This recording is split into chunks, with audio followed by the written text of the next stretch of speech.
Hello and welcome back to Mainly BnB Mastery. Today we're going to be covering one of the most important factors affecting your bottom line for the next year, and that is Airbnb's fee structure change, moving everything from the guest side for more or less to the host side. So just to give you a quick background on this, and we've had another episode that covered this. Previously, Airbnb had a structure where the guests would pay 14% and then the host would be charged 3%. Now, this was great for hosts because Airbnb was processing the credit cards, which ends up being a wash on the 3%. That's what you charge to run on your own direct booking site. But the guests were paying 14%. This fee structure that has changed now, this happened for everybody who is a professional property manager using a property management software or a PMS back on October 27th. Our previous episode covered that was happening and how to prepare for it. I would encourage all of you to go back and watch or listen to that because it is extremely important. Now, at the time of recording, this is just applied to everybody, including anyone who's an amateur, mom and pop, only running one property, just using Airbnb, not using any kind of technology. They're not on Vrbo, they're not on Booking, they don't have their own website. That's the majority of Airbnb hosts, and now they are all affected by this as of December 1, 2025. If you are not updating your pricing, and as I'll get to here, your fees, then you're going to be losing a lot of money. So let me give you an example how it used to be. Prior to this fee structure change, if you had a property that, let's use an easy number, we were listing for $100 a night. If somebody found your property, they would see that your nightly rate was $100. Then beyond that, they would see your cleaning fee, $75, okay, for example. And then they would have the occupancy tax. If you're in a state that has that, here in Maine, it's 9%, you'd see $9. And then they would see the Airbnb fees, which were 14%. So that would be 14% added on to all of that. So that total is what the guest would pay. So even though you're only charging $100, they would be paying at least $115 plus your cleaning fees for all of those things, okay? Because that totaled the amount. Airbnb would then deduct 3%. So in your payout, you would be receiving $97 plus your cleaning fee, as an example. Now, fast forward to the way it is now. Now, Airbnb, when you go on as a guest, the first thing is saying, hey, there's no fees.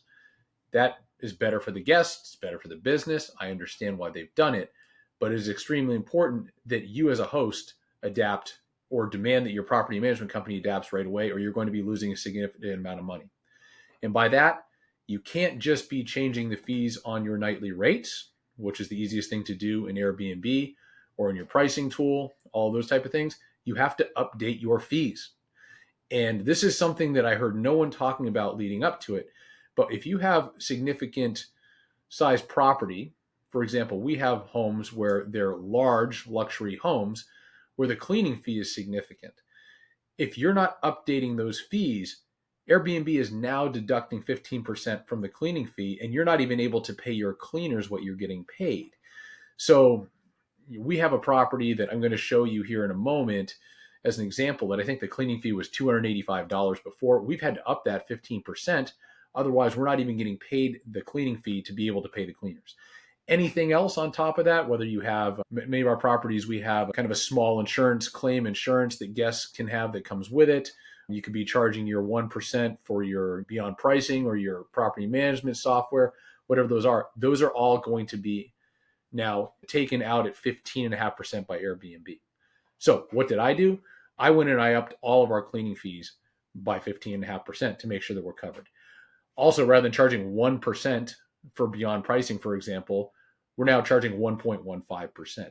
These are small changes, but the guest, remember, was always willing to pay the higher amount. They just feel better about it now, seeing that there's no fees. But you have to build that in yourself, or you're going to be losing at least 15% on your bottom line. And over the course of the year, that could put you out of business. So let's take a look at an example here.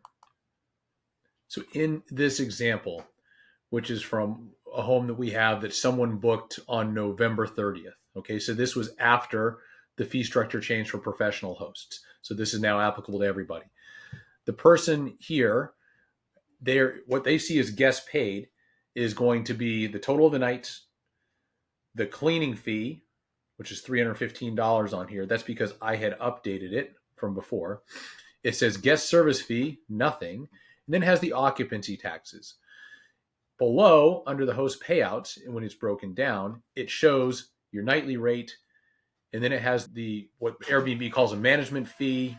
That's our 1% that we normally have in for our softwares. Your resort fee, they call it a resort fee. That's actually small claims insurance. And then the cleaning fee. They take all of that totals, and they're going to take the 15.5% host fee and deduct it, which is your total payout. So this is super important. Once again, you have to go in, if you're just an Airbnb, and go to your cleaning fees by property, update those and at least increase those by the 15.5% so that you're not losing money just on what you're having to pay your cleaners. And if you do have other fees based on other needs, just make sure you're raising those by that amount as well. That sets you back to where you were before. Now, remember, Airbnb was charging you 3% before. Again, that's the equivalent of what you would pay for credit card processing. So you don't have to up everything by another 15% if you've already included that 3%. So if you've been planning for this and you've upped it by 12%, that's fine. If you hadn't done anything with this at all, you do need to take a look at this, or you will very much struggle with your bottom line next year. I hope that this has been helpful to you. Please keep coming back, and we will be bringing you good, new, relevant material to make you and your business much more successful. Thank you very much. If you're ready to turn your main vacation home into a 5-star, high-performing asset to earn more and stress less, visit us at proactiveproperties.me. That's ME as in Maine. Or connect with us on social media at Mainely BnB Mastery. Whether you're feeling let down by your current management company, don't have the time to become the expert you really need to manage it on your own, or if you're just getting started, we offer a free listing review to help you unlock your home's full potential. Your second home or investment property should not be a financial burden. It should be putting money in your pocket to ensure that it will still be a special place for generations to come. Don't wait. Reach out today. We'd love to help.